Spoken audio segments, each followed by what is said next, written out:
afternoon, guys. Good afternoon, mate. It's good to see you in person, first time for our podcast series. I think it's our week 7 now of recordings. How are you feeling? Excited. Good to be more than just floating heads on a Zoom call. Absolutely, yes. We had another eventful week with lots of events happening. Updates in war with Iran, between US and Iran, IPO of the century that happened, SpaceX IPO, new legislation was passed for crypto regulation as well. I don't know, guys, whether you had a chance to keep up with all of this. Well, it's harder every time, every week it passes. There are more events, so it's like impossible to get bored. That's an interesting choice of language. Impossible to get bored. Impossible, with this special operation, right? Iran's like a 2-day war. No, 3 months. 3 months. Yes. Yeah. And the World Cup started as well. Like first few games were played. And if you notice, when they started the ceremony, actually US flag and Iran flag were quite separated from each other. But both nations are in the cup. And I believe they have a path of meeting each other in the round of 32. So that would be a very interesting geopolitical fixture if that came to fruition. Exactly. Yes. Yeah, maybe if Iran has a chance, let's say, or the US has a chance to win in some way. If it's not on the army front, it's gonna be on the football front. Yeah, crazy. But what do you think about the week in general for the negotiations, like between Iran and US? I think on Thursday we had an update, right, that the deal is about to happen, and as of recording today, the deal is about to happen on Sunday, because today is the birthday of Donald J. Trump. Yeah, I think they both talk a lot of bullshit. Mm-hmm. If you hear the news, every day they are saying lots of bullshit, like Trump is saying, okay, I'm gonna finish off with Iran.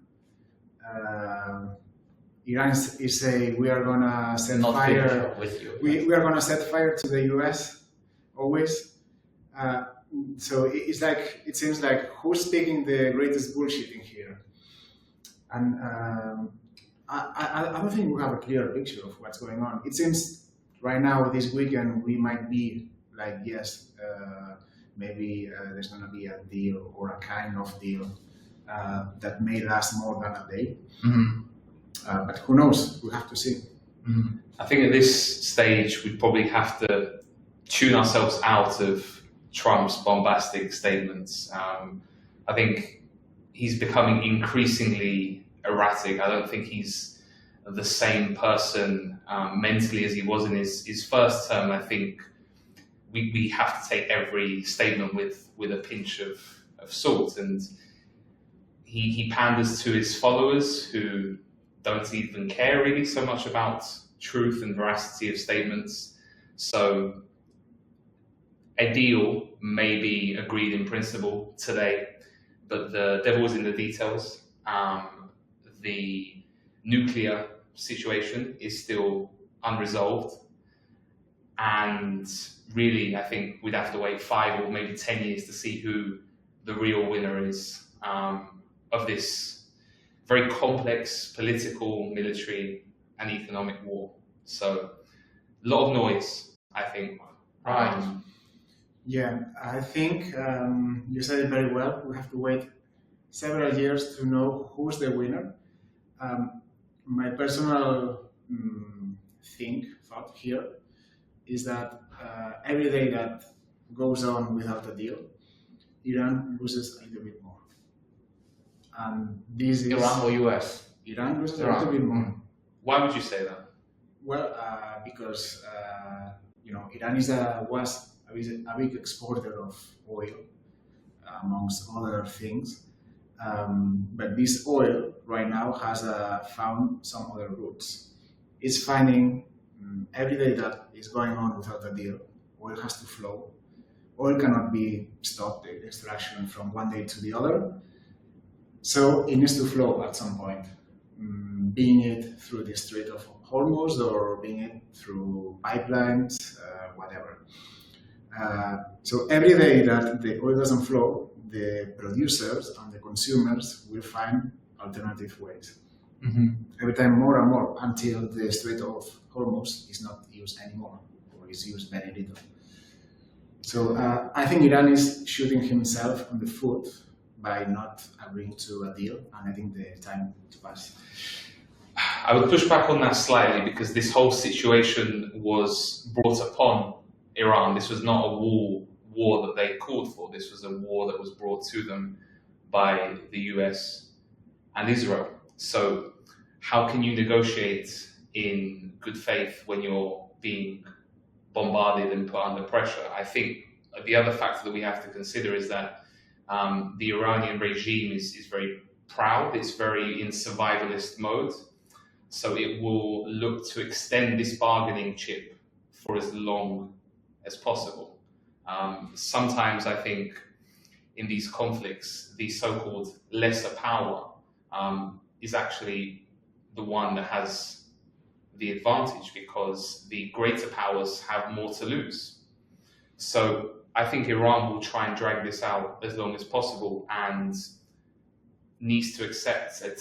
It's very rational for it to want to accept a deal that is favorable under its terms, not just bowing down to the might of the US. Yeah, that's true. But one of the claims of Iran, or they said that a couple of days ago, is that the Strait of Hormuz is not going to become as trade-free as it used to be, that it will never be trade-free again. So whoever passes through it, they will have to pay a toll.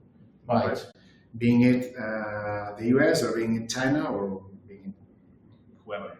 So if they want to do that, and if they want to attract again the traffic through the strait, they will have to agree to a deal fast. Otherwise, imagine you're a consumer of oil.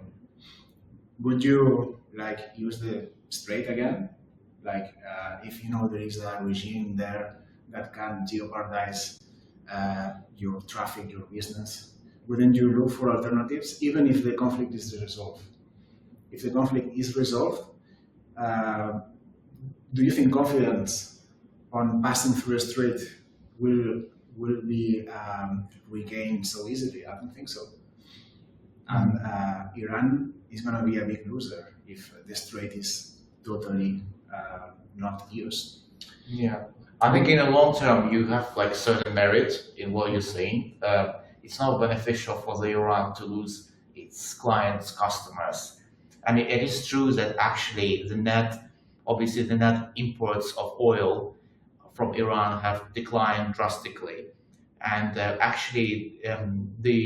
the consumption of oil actually across the world also declined globally. For example, China has imported much less oil from Iran since the start of the conflict because China was looking into the ways to substitute Iranian oil with, for example, Russian oil or other suppliers, or find alternative sources of energy altogether. They didn't want essentially to spike up oil prices even further and stimulate the demand consumption.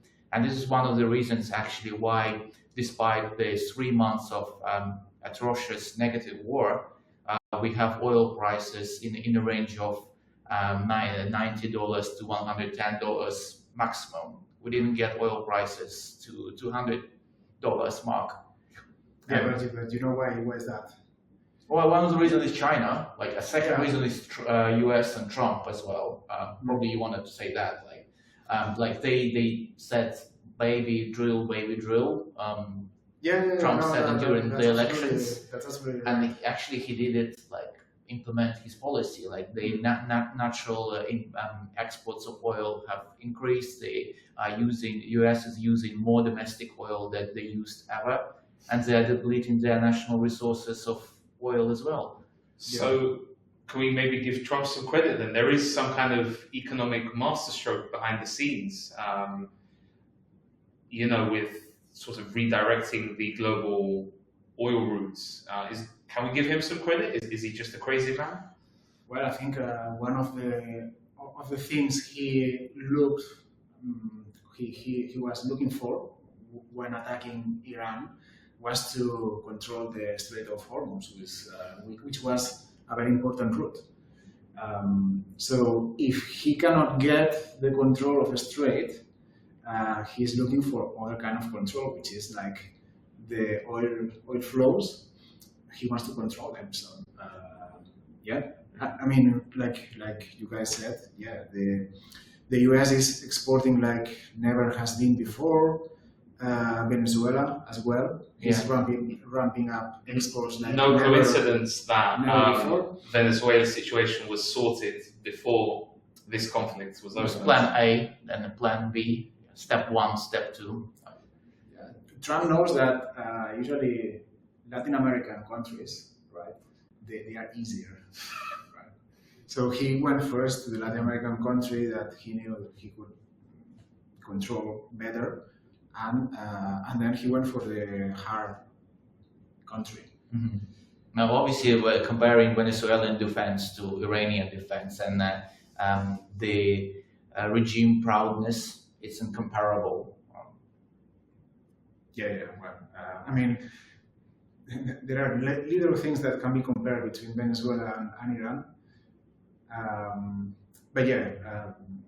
Basically, I mean, both they are very poor countries, but Iran is true that they have this kind of proudness or this kind of culture. I mean, it's a civilization that dates back 5,000 years and more, and you can say on the one hand they're both regimes not favorable to the US, but if you dig deeper, they're very different countries economically, culturally, militarily. It's not a like-for-like comparison. But Trump obviously tried to get his own house in order first, and maybe overextended his hand in Iran. But this kind of is a pattern for the United States, whether it's Afghanistan or Vietnam or Iraq. Military conflicts that do not have, at least in the public eye, a clear, logical explanation, and these conflicts seem to drag on. We were promised a special 2-day operation 3 months in. There was a deal before in 2017. Now they're begging for another deal. Lots of billions of dollars has been spent to open a strait that was already open. So if you take a big picture step back from that aspect, from the optics, it doesn't look very good. Right. But we have to wait and see how these things unfold. And as you said, the devil is in the detail. Yes. Speaking about the rationality of the US president, a linked news was about latest inflation report, and right now latest inflation reports influence markets so much, as well as the state of general economy. And May inflation report came in actually months and months a little bit lower than what was expected. It was, I think, 0.2 months on months instead of 0.3% increase. And in response to journalists' questions about inflation report, Trump actually celebrated. He celebrated it. He said that, he's very happy about high inflation. It sounded like that. So yes, the devil is in the detail. That like little 0.1% below expectation rise in inflation obviously created a little positive impact on the market, and Trump celebrated it.